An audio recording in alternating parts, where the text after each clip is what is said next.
Lowco sports fans. I'm back. I'm back. It's been too long. It's been months now that I think about it. Actually, it's really been since the end of May since we did a show. So just about a month and a half since we last did a Mad Max Local recap. So let me just say this: welcome into the Mad Max Local recap. We have a few things to talk about. It has been a while since we've done this show, so I'm more than happy to be back on and talking sports with you. And you'll probably get a lot more of this in about a month or so, as believe it or not, high school sports is going to be back in just over a month. So we'll probably get started on that stuff early, and start doing our shows again, including the Loco Sports Lowdown. But until then, welcome in. Let me get the banner up here so we could get you all caught up on what's going on, not just in the Lowcountry, but around the country and the world for that matter. As you can see, World Cup down on there, quarterfinal scores. There's quite a few things to talk about. Obviously, the World Cup is still going on. Semifinals start this next week, specifically on Tuesday, with France and Spain going at it on Tuesday, and then Argentina and England going at it on Wednesday. And we'll get to that later in the show. Major League Baseball, they are nearing the halfway point of the season. If they're not already there, technically we can consider the All-Star break as the halfway mark of the season, which is technically already underway. Got started on Friday, but the real stuff will get started on Monday, of course, with the Home Run Derby for the first time, I think, unless they did it last year. But the Home Run Derby will be on Netflix this year. And, of course, the All-Star Game will take place Tuesday night. So a lot of stuff going on, including the World Cup and the All-Star Game on Tuesday. And that All-Star Game on Tuesday will be on Fox if you want to watch it. We'll get to some MLB stuff in a second. I do want to talk some Atlanta Braves, and being that I've been gone for a month, for those of you who are Braves fans, know exactly what's been going on with the Atlanta Braves, and we'll get to that in later on in this show. But I want to start off with the fact that, like I mentioned, we are just over a month away from high school sports ramping up again, including football. Of course, one of the things we like to do before the season gets started is, of course, with our good partners in crime, the WHHI news team. WHHI will be hosting a football media day for all the local TV stations and journalism companies to interview and get an idea of what the upcoming season could potentially look like for football here in the Lowco area. That will be on July 28th, so not far from now. July 28th at the Hilton Head Cadillac dealership from 10 to 3 on July 28th. Is that? I think that is it is. It's a Tuesday. Tuesday morning into the afternoon. We're going to be trying to get all of some of these area teams, including the Hilton Head and Bluffton teams, a few of the Beaufort teams, hopefully. Definitely the Hardyville teams and Jasper County area teams, and see if we can get some Hampton County players to come and interview with us. So it's going to be a great day coming up on July 28th. But I want to talk about something that came up on the group chat, and we're a month out, and my thoughts on the upcoming season could change. But I want to give you my idea of what I see happening for all the regions, all the divisions that we have in this area for both South Carolina High School League and, of course, the South Carolina Independent School Association. So while we're working on that, I want to get it up. But since we're talking about it, one of the things that did take place over the last week and a half or so, the Citadel had their big football camp where a lot of the high schools come out and train and compete in 7v7s, and two teams that were at the Citadel for that was Hilton Head and Bluffton. Now, they did play each other in 7-on-7s. Hilton Head won 27-7. Now, let me explain why that's both significant and insignificant at the same time. It's significant because this seems to be a habit with Bluffton and Hilton Head. And the last couple of years, Hilton Head's had Bluffton's number. Um, and the funniest thing is last season, of course, I was at the Bluffton Hilton Head game where, Hilton Head took down Bluffton pretty well, especially against the Bluffton team with two four-star wide receivers on their team who are now both going to be at North Carolina in just over a year from now. Both of these players are going to be playing at North Carolina, and Carnell Warren and Amari Patterson, who, by the way, congratulations to Amari Patterson for committing to play football at the University of North Carolina. Now, I will say this, that could change, but, if it means he gets to spend time with his buddy and former teammate Carnell Warren, and they get to play together at North Carolina, in my thoughts, I don't expect him to decommit and go somewhere else anytime soon. So congratulations to Mari Patterson, the biggest recruit in our area over the last few years, getting some really big offers from multiple schools across the SEC and the ACC, including Georgia, South Carolina, um, some big schools that have been looking at Amari and saying, yeah, this kid might be something special. And he ends up deciding to commit to the University of North Carolina, which is a big deal. So congratulations to Amari Patterson. Anyway, speaking of Amari Patterson, one of the things that I think a lot of teams look at is how players perform during 7-on-7s. Now, what makes 7-on-7s interesting is it is more so one-on-one coverage between two players, the defender and the offender, and the whoever's on offense. And one of the things that Amari Patterson thrives in is one-on-one. And I saw it last year, and he's really good in one-on-one situations. And it's why he thrives a lot in 7-on-7 scrimmages during the summer years. And it's why a lot of schools started looking at him because of what he could do, not just as a player in one-on-one coverage, but someone who can create uh, the position where defenders ends up in a one-on-one coverage with Amari Patterson. But this past week and a half or so, Hilton had played Bluffton in 7-on-7s at the Citadel up in Charleston, and Hilton had destroyed Bluffton 27-7, and it was an interesting score, and for two reasons. Hilton Head is one of those teams where you forget the fact that they have a lot of players returning, and they also are, a lot of players returning with a lot of experience. Most of these players that are returning already have at least 2 seasons of starting experience under their belt. And let's remind everyone, this Hilton Head team, made it to the lower state semifinals last year and came 3 points short of making the lower state finals and potentially a spot in the state championship game for the 4A level. It didn't happen. Obviously, Hilton Head came up just short against what was a very solid, great collegiate team. But the thing that people forgot was they lost a few seniors, but what they have returning is quite special.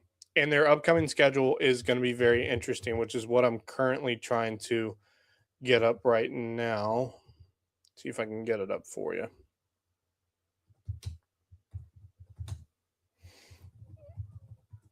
Let's see if it's the one thing I hate is Max Preps doesn't have a lot of these schedules up yet. They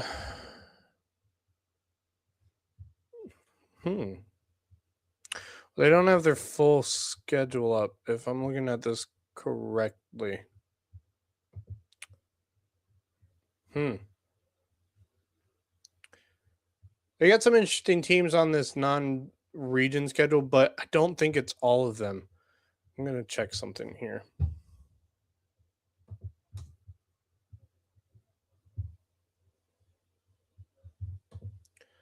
See if it's on their actual website. No, not yet. This is the downside of trying to see what the football schedules are. Maybe it's on. No. Okay, well, the current schedule up on Max Preps. I don't know if it's 100% accurate, but some pretty interesting teams to go up against to start off their year. They play at Bamberg Earhart, which Bamberg's usually a very solid football program, so that's going to be very interesting. Then they're at home against Rock Hill. Now, Rock Hill is known as football haven. The amount of NFL talent that has come out of the Rock Hill area is unbelievable. And so usually these Rock Hill teams are pretty solid. Um, and so a home game against Rock Hill is going to be very interesting to see. Then they're on the road at Christchurch. And if I'm remembering correctly, Christchurch is the Greenville area. Yes, it is. So they're taking an interesting trip up to Greenville for a non-region game. Then they're at home against Camden, which is, of course, out of Camden, South Carolina. Um, so they have quite the interesting schedule. And then they start off their season against Bluffton, which they don't have their full schedule on here because one of the teams missing from their region, it will be Bluffton, Cotton County, Beaufort, May River, which is not on their schedule yet. Yeah, they don't have their full schedule here. So let me see if I can. Yeah, there's teams missing on this schedule. May River's not on their schedule according to Max Preps, which is not true. May River's a region opponent.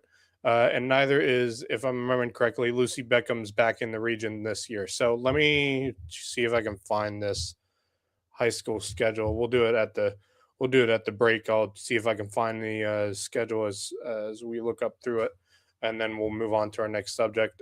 Bluffton's schedule is pretty interesting as well. I do know Bluffton's playing two teams from Florida, the Jacksonville area, actually, and they will be playing a game down in Jacksonville this year. So very interesting to see. Bluffton's going to be crossing two state lines to go play go play some football this year. Very interesting. It's very intriguing. And now it's only a 3-hour trip, if that. But it's very interesting to see Bluffton's schedule this year. They have 2 games against teams from Florida. They have, I believe, 1 or 2 games against Georgia teams.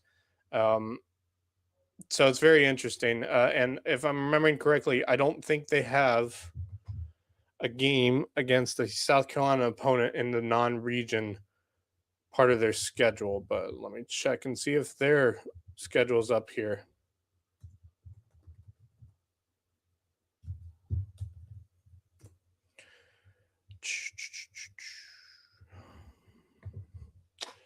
Let's see. Do they have a schedule up? Yeah, not a full schedule. Yeah, I don't think they have the full schedules up. Now, I'll check and see on Facebook.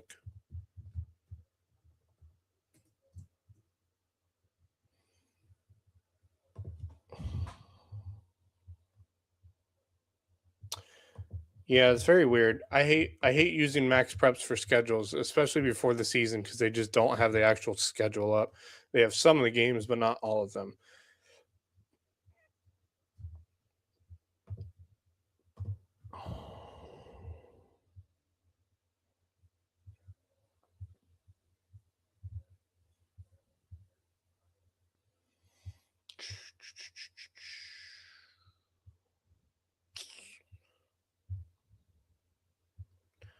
Uh,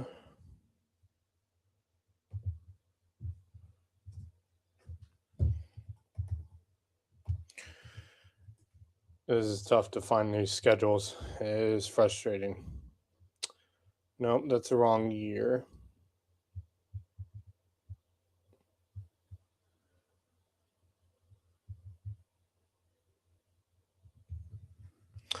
Yeah, I can't find it. Maybe it's on there.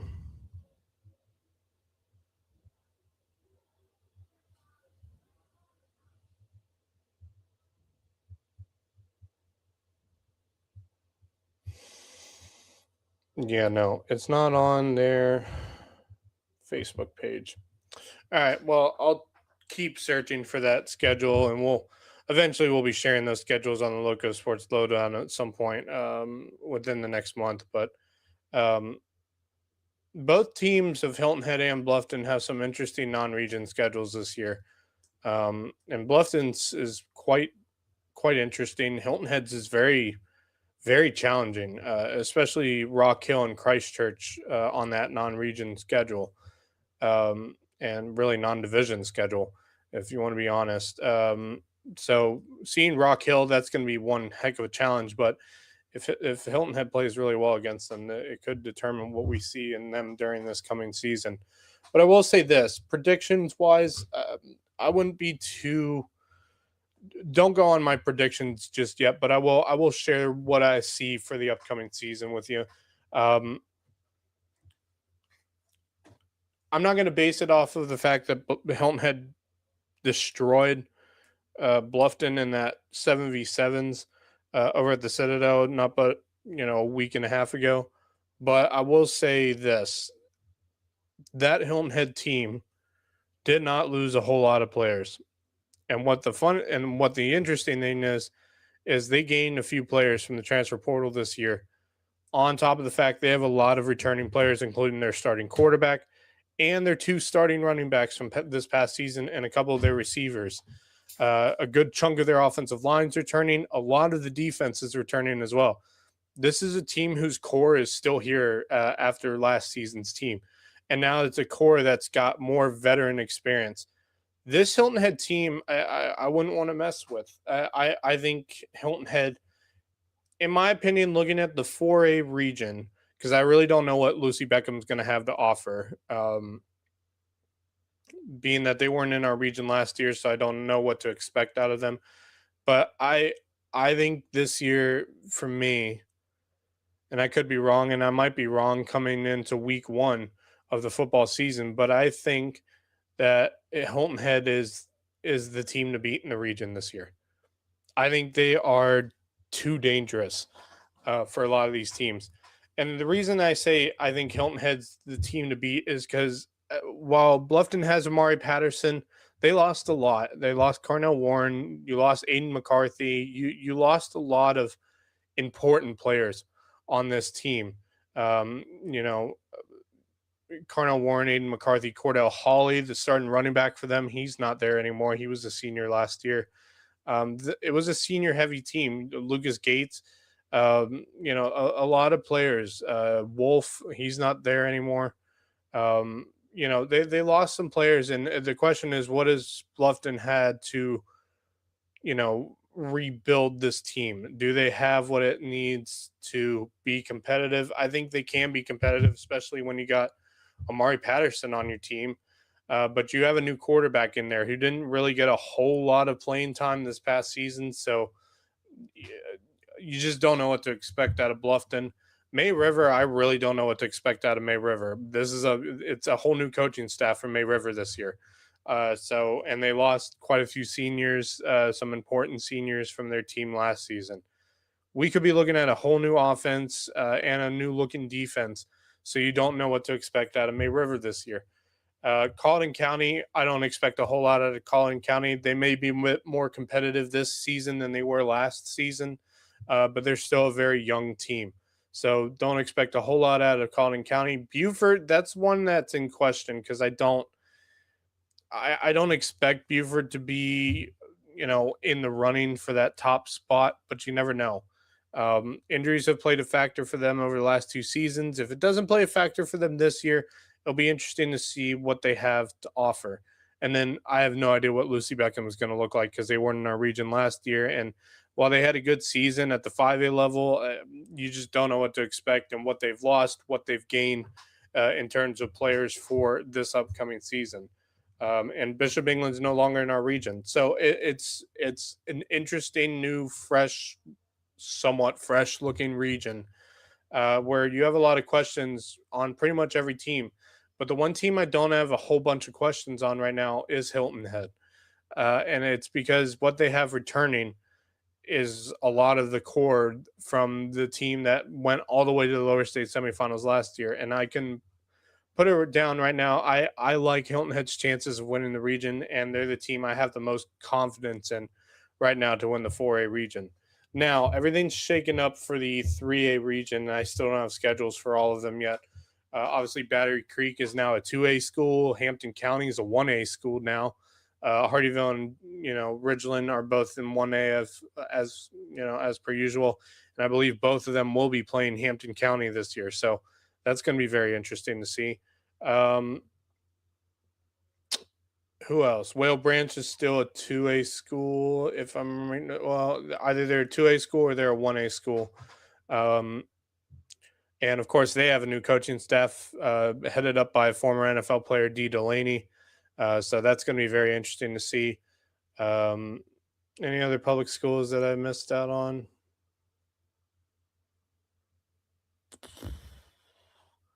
No, I don't think so. In terms of public schools, it's going to be quite interesting to see what comes out of it this year, because there are a lot of teams that I have questions about, and I don't know what to expect out of. The two teams I have the most confidence in right now is Hilton Head and Hampton County. Um, I don't know what to expect from Hardyville this year. I don't know what to expect from Ridgeland. I think there are a lot of questions around pretty much every football team except for two for me that I don't have a huge amount of questions for, and that is Hampton County and Hilton Head.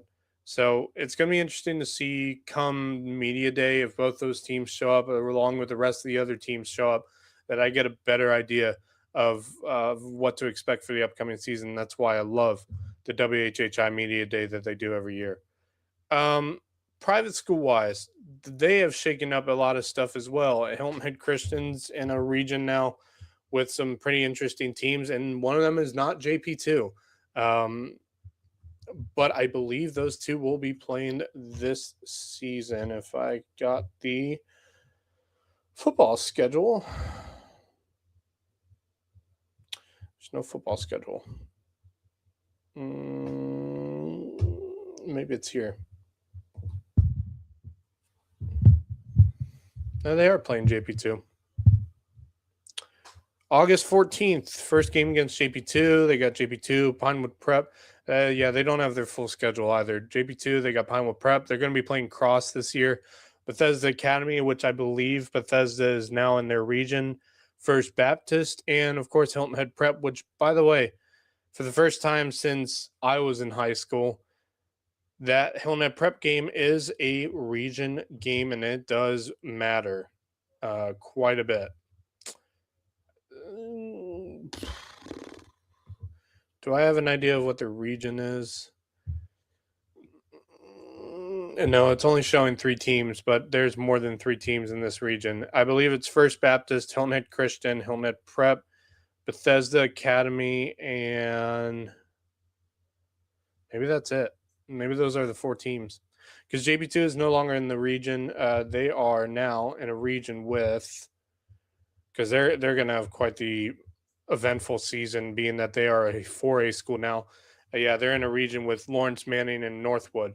But there's one other team in that region, I believe, as well. But I don't know who it is.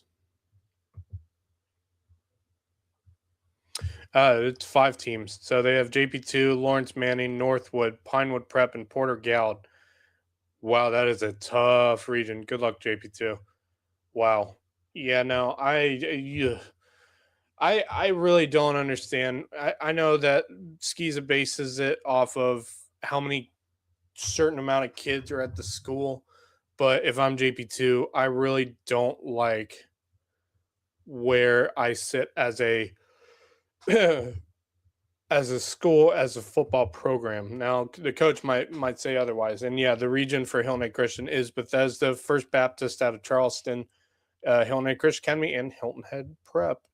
And that actually puts Hilton Head Christian in a good spot with players like Pinewood Prep out of the way. Now Wilson Hall is still a 3A school, but I think Hilton Head Christian, from what I'm hearing, might have a team to make it to a state championship game once again. We shall see, barring injuries or players leaving for whatever reason. So we shall see what happens. And of course, Hilton Head Christian Academy is under new management in terms of athletics with a new athletic director. Congratulations. to them finding a new athletic director. For those of you who know, Jason Grunkemeyer was supposed to be the new athletic director. He stepped down about a week and a half later, week and a half to 2 weeks after he was announced as the next AD, and he stepped down. And they've hired a new AD, and when I find his name, I'll let you know. But I think for me, Hilton Head Christian's a solid looking team. You go to JP2. JP2, I think they have good players, but I don't know if they're going to be able to compete with these 4A teams. Lawrence Manning's a strong team, and they knocked the butt out of JP2. Maybe I believe it was last season they kicked the butt off of JP2 on JP2's own field. Northwood Academy is the defending 4A state champions. I don't expect JP2 to be able to compete with that. And you got Porter Gout in there, who's been to a state championship game over the last few years. So that is a extremely tough region, and of course Pinewood Prep's a defending state champion as well at the 3A level. So like this is the region JP2's unfortunately ended up in due to the reclassification of SCISA. So I think for JP2 they're in a terrible spot. And what I hope for is they prove to everyone that they can compete at that level. And if they can, that's great. But if not, it's going to be a very long season for them. Buford Academy, Colleton Prep. I think all these teams got mixed up into different regions.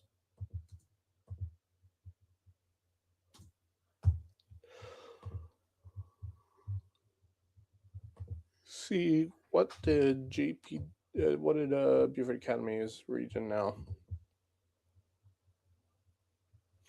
Yeah, so Buford Academy is in a that's a very interesting region. Is that a region or that's the division?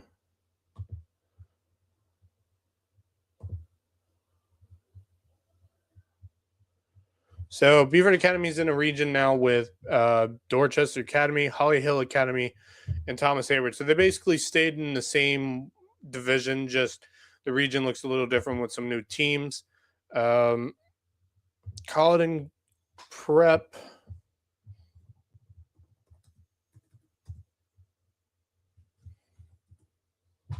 They are, I believe, 2A. Yeah, they are. So they're in a region with Colleton Prep, Calhoun Academy, Cross, Patrick Henry, and St. John's Christian. It's a winnable region, although Calhoun is a very tough team to beat. They've been pretty good at football over the last couple seasons, although Hillnet Prep beat them last year in the playoffs. So give Prep some credit there. Calhoun's a very good team. Cross this is their first season back in 11-man football. They got stomped on in 8-man football last year. And if I'm remembering correctly, they didn't win a game last year in 8-man football. Why they're 11-man football, I don't know. I don't understand why. And of all things, of course, because they're playing 11-man football, they ended up in the 2A region, a region in the 2A division. It's going to be tough for Cross. Patrick Henry, I'm intrigued to see what Patrick Henry is going to be bringing this season. They weren't overly great last year. It's been a couple years since they went to a state championship game. It's been a couple years since they've been extremely competitive. St. John's Christian, I don't know what to expect out of St. John's Christian. I do expect Calhoun Academy to be pretty good. They're a pretty solid program. So those are those 1A teams that have been split up. Thomas Hayward and Buford Academy, they're going to stay in 1A. Meanwhile, Colleton Prep and Patrick Henry have now moved back to 2A. For the next at least 2 to 3 years. It just depends on how often SCISA does the reclassifications. Any other private school teams? Hold on. I'm trying to think. Covenant Christian, Hillnet Prep's in the same region as Hillnet Christian. JP2's 4A now. I got Colleton Prep, Thomas Hayward, Bethesda, Patrick Henry, Beaver Academy. Is there anyone I'm missing? that's playing football? I don't think so. No, I don't think so. I think that pretty much covers where everybody's going to be. But it's going to be interesting at the media day if all these teams show up to, get an idea of what the upcoming football season is going to look like for a lot of these teams. And when media day comes around and comes and goes, it'll give me and a lot of the other guys, including Justin Jarrett, Marcus Walsh, Kevin Libby, and Wes Kerr, all these guys, it's going to give us a better understanding of, where exactly these teams are going to be sitting and what they're going to look like as a program for the upcoming season. So we're going to take a quick break. When we come back, we'll talk some World Cup and Major League Baseball. Will come up later in the show. We'll talk about some Atlanta Braves stuff and why exactly the Braves are struggling as of right now. We'll get to all of that when we come back. You're watching the Mad Max Lowco Recap.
Welcome back to Mad Max Lowco Recap. Let's talk some World Cup stuff real quick. Obviously, the quarterfinals took place over the past week or so. France beating Morocco 2-0. Spain took down Belgium 2-1. Argentina beat Switzerland 3-1, and England took down Norway 2-1. And now the semifinals are set. France will play Spain on Tuesday. England will play Argentina on Wednesday. It's going to be interesting because the best part about this, it is the four best teams taking on each other. And when I say four best teams, I really do mean the four best teams, not just in the tournament, but they are the four best teams in the world. And I'm not joking with that. France is, according to the newest rankings, which, when did these come out? Must have come out a couple of,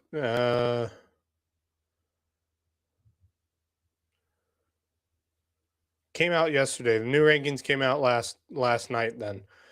France is number 1, Argentina number 2, Spain number 3, and England number 4. And the funniest thing is, before this tournament started, those were the four best teams in the rankings to begin with. They've just kind of mixed around with each other. Obviously, Argentina came in as the number one team in the world, the defending World Cup champions. But what makes it interesting is it is the four best teams going up against each other. You have the number one team going up against the number three team, the number two team going up against the number four team.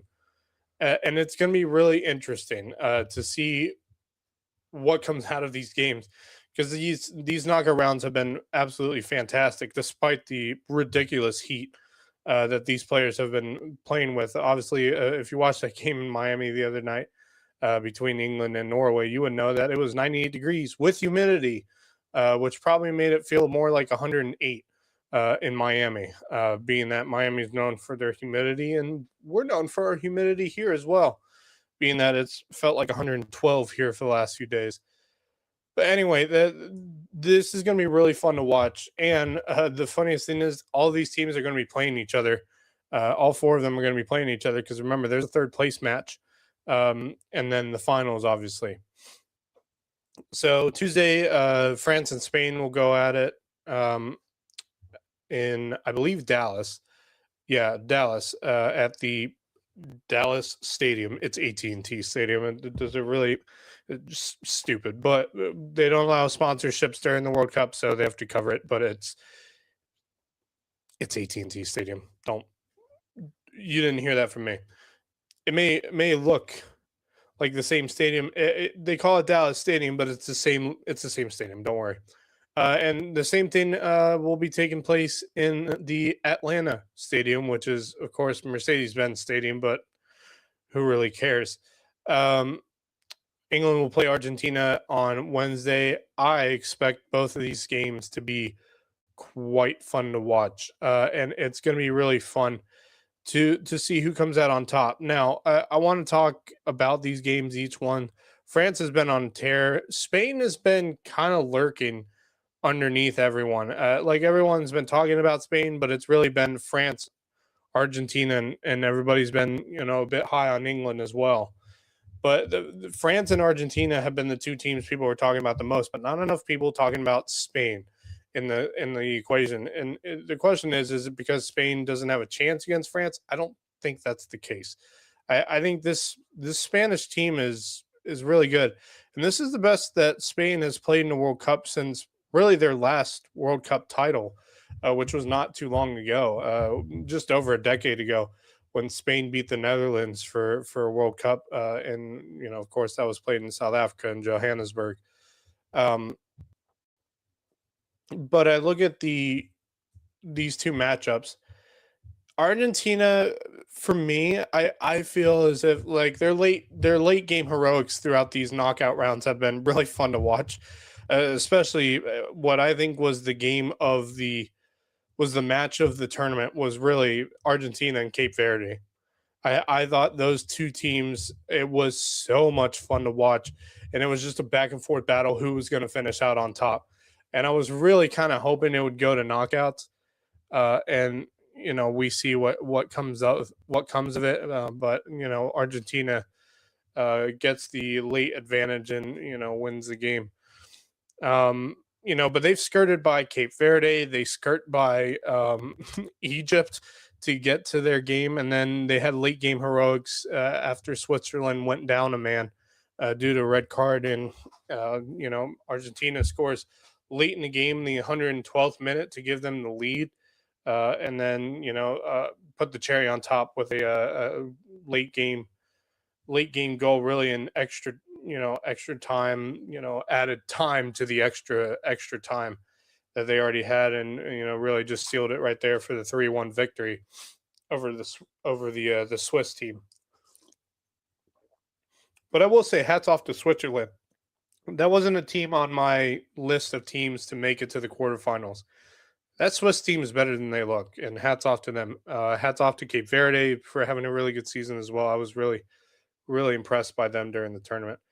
But Argentina is skirt by, and they've had late game heroics, but they haven't played a team like England yet in these knockout rounds. They've really had some easier opponents, I guess would be a way to put it, that have really pushed Argentina. And maybe that's the challenging games that they needed to take on England. but I don't think I want to have Argentina giving late game heroics against England, and I don't know if they're going to be able to do it. We know that Argentina's good. They are very good.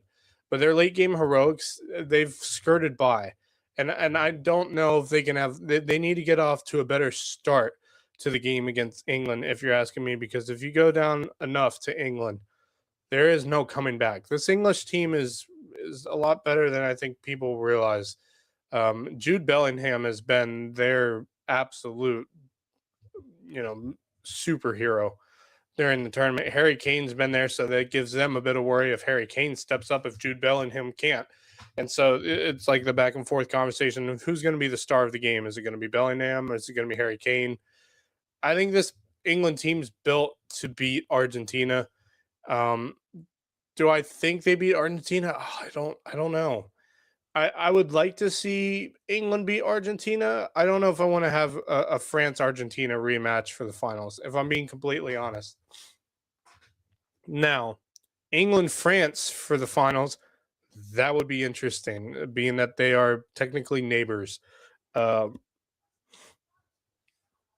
but and I'm talking as if I think France is going to beat Spain. I think these games are too close to call. I would love, if I want to be honest, I would like to see England get through. And I do like that French team. I mean, I don't want to see them win, but they are very good, and I do quite like watching them play. Um, what I would like to see is a Spain England final, but I think realistically, in my opinion, I think we're looking at a France England final with the third place match being between Spain and Argentina. That's just what I think. People can argue with me. You can hit me up in the comments and let me know. Um, so I think it's going to be interesting to see how these two teams play. And remember, these are the four best teams in the world according to FIFA World Cup rankings before the tournament started. So this is going to be very fun to watch. And to the teams that didn't quite get to the semifinals, like Norway, Morocco had a great season, a great tournament. Norway, Switzerland, really impressive. Switzerland's first quarterfinals, I believe, since the 1960s, something like that. It's been a while, but it's also been a while for England getting a World Cup title, and I think it's time they're due for one. They're due for a World Cup title. We may never hear it. We may never hear enough of it from English fans saying, yes, we're the World Cup champions for the next 4 years, but they're due for one. It has been since 1966, if I'm remembering correctly, since the last time they won a World Cup. It's England. I think this is as good of a chance as they're going to get, with Harry Kane and Jude Bellingham really in their primes. I like England to win this tournament. I really do. I really do. I don't want to see Argentina win it. It'd be great to see back-to-back champions in Argentina. I just don't think they're going to get there. If they do make it to the finals, I think France beats them. If England makes it, I think it's a fight, a battle between those two teams, and I think everybody would like to see France and England go at it for a World Cup. Being that they are next door neighbors and the wars will never end for the next 4 years until someone just absolutely dominates the other. So I would like to see France beat Spain, get to the finals, and then, England taking down Argentina. But I think realistically, we're looking at a France Argentina, or I think a France England. Now I like Spain and they could shock me. But in my opinion, I see it being a France and I think an England matchup. Excuse me, hold on one second.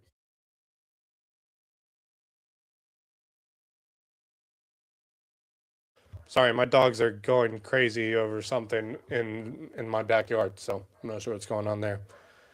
They'll be fine. Anyway, all right, we'll take a quick break. Obviously, the World Cup games, before I get to the break, World Cup games, Spain and France going at it in Dallas Tuesday afternoon. And then on Wednesday afternoon, it will be Argentina and England in Atlanta, and it should be two very great games to watch. And then obviously the finals will be, I believe. Oh, look. Boy, my dogs are going crazy out there. If you can hear it, my dogs are going absolutely insane right now. Sorry about that. Let's see here. Here we go.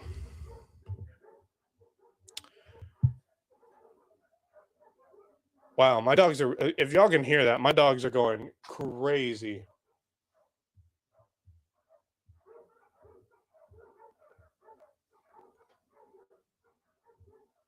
All right, we're going to take a break right now, and let me figure out what my dogs are doing.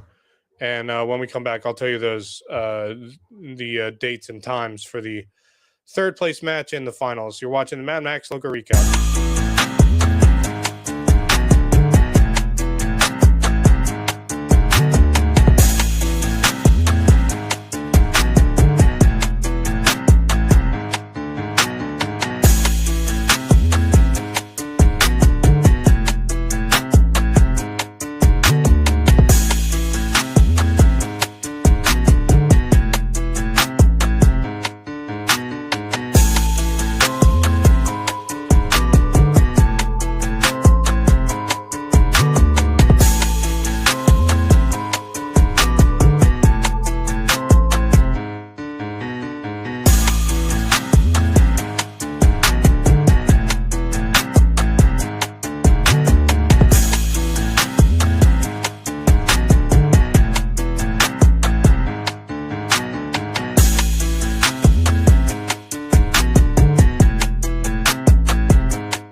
Welcome back to the Mad Max Lowco Recap. All right, so I got those dates and times for the World Cup final and third place game. Third place game will be the July 18th at 5 o'clock in Miami Gardens. So the third place game will be there. And then obviously on the 19th at 3 o'clock, which weird time for a World Cup final game. Why couldn't they play it at night? It's going to be burning hot for the World Cup final. Play it at night. That's just stupid. So the third place game is a 5 o'clock game, and the World Cup finals at 3. Make it 7 o'clock. I mean, how hard can that possibly be? That's just stupid. Anyway, the final game will be, of course, at MetLife Stadium, which I think it should be in Atlanta, but hey, that's just me. That, and I think it should be a 7 o'clock game. That's just stupid. Why is it not a 7 o'clock game? Why does it have to be 3 o'clock? And by the way, from what I'm hearing, they have a halftime show for the World Cup final. Put it at 7 o'clock. Make everyone happy. Don't have people burning their eyes outside because it's so damn hot outside that you really don't want to sit there through a freaking halftime show. Just put it at 7 o'clock. How hard can that be? Just stupid. Third place game can be at 5 o'clock, which will be a little bit cooler in the day. But no, let's make it as hot and miserable as we possibly can by putting it at 3 o'clock in the afternoon for the final. I mean, shoot, make it at 7. Make it a 7 o'clock game. That's just ridiculous.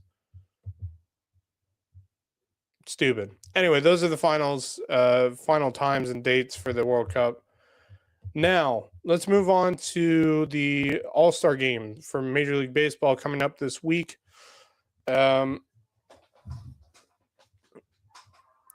So let's see.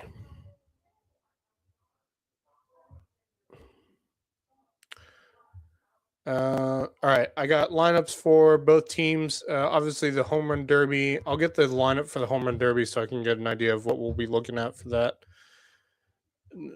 Obviously, the MLB drafts going on. It started yesterday. And yeah, so all right, American League starters. Well, I wonder who they're. Who's going to be there? Interesting. All right, I'll get to why it's interesting in a second. American League starters at catcher, obviously from the Athletics, Shea Langeliers. He's had a great season. Nick Kurtz is supposed to be the first baseman, but he's going to miss the All-Stars due to an injury, and he is the replacement for Vladimir Guerrero Jr., who was supposed to be the starting first baseman, but he will not play in the game. It's interesting. We'll see who's the first baseman then. Ernie Clement from Toronto. He'll be the starting second baseman. Junior Caminero, who's been on an absolute tear, will be the starting third baseman. He's from Tampa Bay. Bobby Witt Jr., starting shortstop. Yeah, no surprise there. Outfielders, Mike Trout. He's had a pretty solid season. Riley Green's had a good season. Cody Bellinger, good season. Trout, Angels, of course. Riley Green from Detroit. And Bellinger from the Yankees. And then, of course, the starting DH is, of course, Yordan Alvarez from Houston. Reserves. Now, I'm going to have to check and see, but it may end up being Wilson Contreras as the starting first baseman, but I could be wrong. The two catchers are Dylan Dingler from Detroit and Adley Rutschman from Baltimore. Reserve infielders, Travis Bazzana from Cleveland. Marcus Walsh would like that one. Wilson Contreras from Boston. Kevin McGonigal from Detroit. Ben Rice from the Yankees. Miguel Vargas from the White Sox. Munetaka Murakami from the White Sox, who's had a really good year. And then the reserve outfielders are Randy Rosarena, who's currently playing for Seattle. And then Sedan Rafaela from Boston. Tristan Peters from the White Sox. And the reserve DH is Yandy Diaz from Tampa Bay. Now, starting pitchers on the list for the All-Star game: Dylan Cease from Toronto, Parker Messick from Cleveland, Nick Martinez from Tampa Bay, Drew Rasmussen from Tampa Bay, Joe Ryan, Minnesota, Cam Schlitter.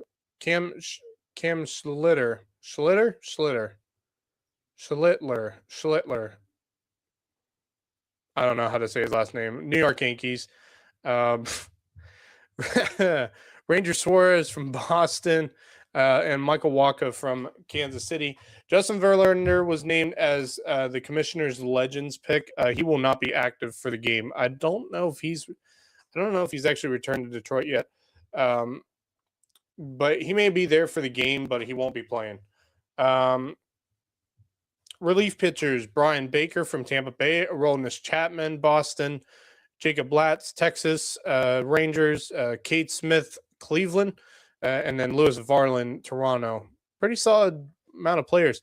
Now, players that won't be there, which this is very interesting, that won't be there. Obviously, Vladimir Guerrero Jr., he was the starting first baseman for the AL, but he will not be in the game. Aaron Judge and Byron Buxton were also elected as starting outfielders, but they will not play in the game as well. So that's interesting. Anyway, National League starters. Drake Baldwin at catcher from Atlanta. He's had a fantastic year. Hopefully the injuries will stay away for the rest of the season. Freddie Freeman, obvious choice for first base, Dodgers. Ozzie Albies gets to start at second base for Atlanta. He's had a pretty decent year. Max Muncy, Dodgers, third baseman. Shortstop, CJ Abrams, who's had a very solid year for Washington.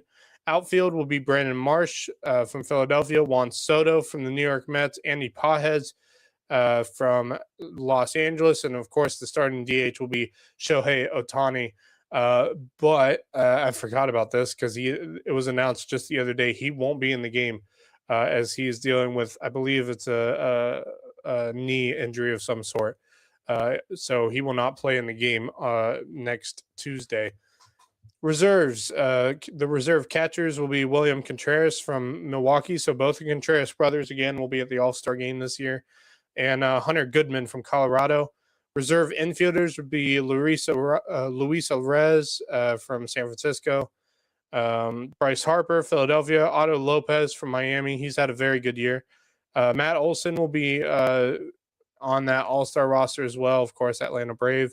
Sal Stewart from Cincinnati will also be a reserve infielder. Reserve outfielders, Corbin Carroll, Arizona. Pete Crow Armstrong from Chicago Cubs. It's shocking he's in the reserves, but he deserves an all-star bid. Jordan Walker, who's had a very good season from St. Louis. James Wood from Washington.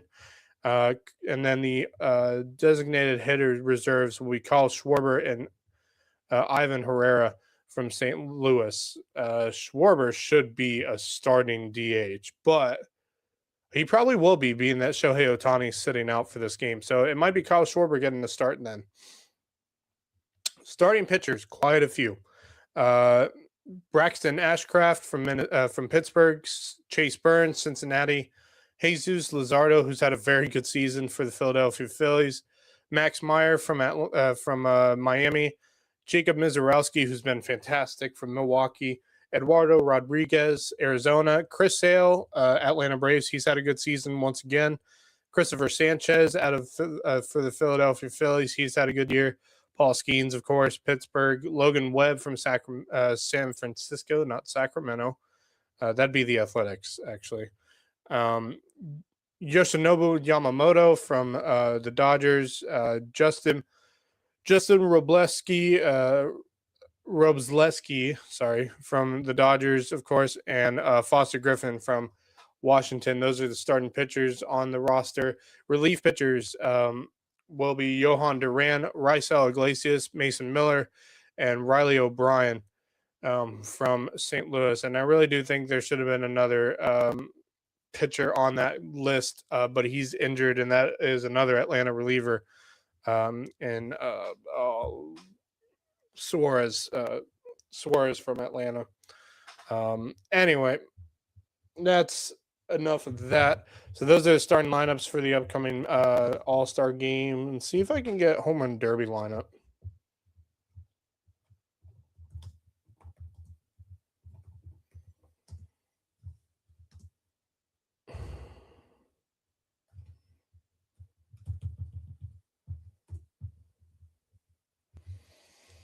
All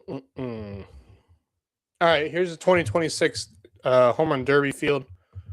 Let's see here. Bryce Harper will be competing. Interesting. Kyle Schwarber. Yeah, I kind of expected that one. Jordan Walker from St. Louis Cardinals. Wilson Contreras is going to be in the Home Run Derby this year. From the Boston Red Sox, Jack Caglione. Yeah, that's not a shocker. He can rake some. Ben Rice from the Yankees. He's had a good year. Junior Caminero, I might be my favorite. And Murakami from the White Sox. That is the lineup for the Derby. That should be very interesting. 2 Philadelphia Phillies in that lineup. Of course, it's taking place in Philadelphia, so why not? This is Kyle Schwarber's 3rd Derby appearance, and I forget that he hasn't won the Derby before. So Bryce Harper is the only player on this Derby field that has won a Home Run Derby. So the rest of them are looking for their first ever Home Run Derby title.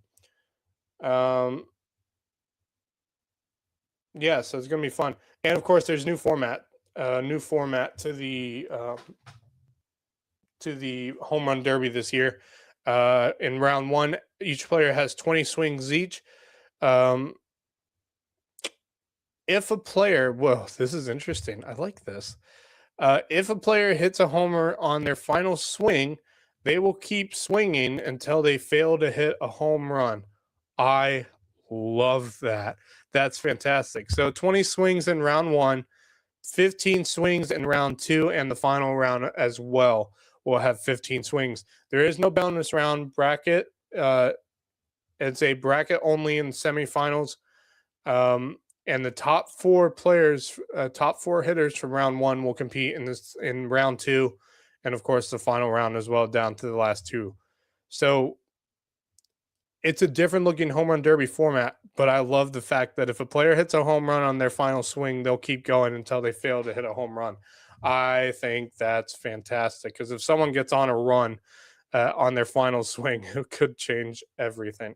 So I'm loving the idea of the 20 swings only, no clock. You swing 20, you swing, get 20 swings.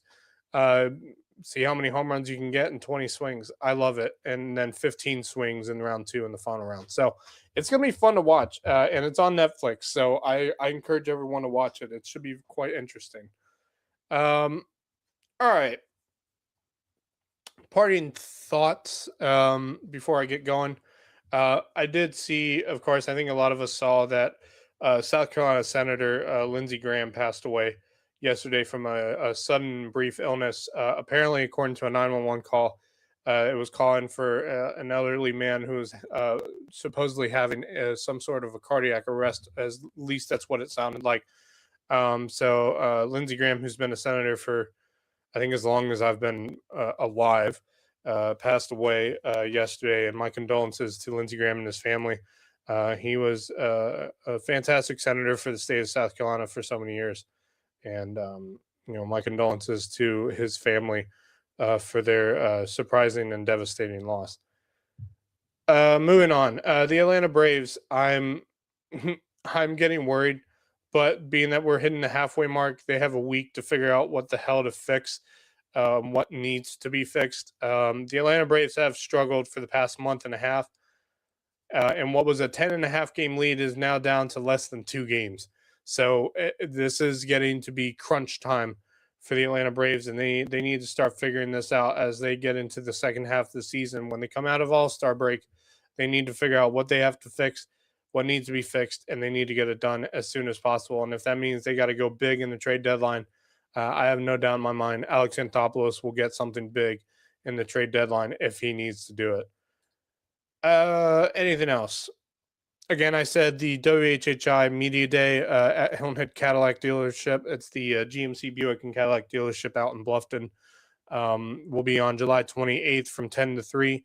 A lot of the high school football teams will be there to answer questions with the coaches and the players and what they expect to see for the upcoming season.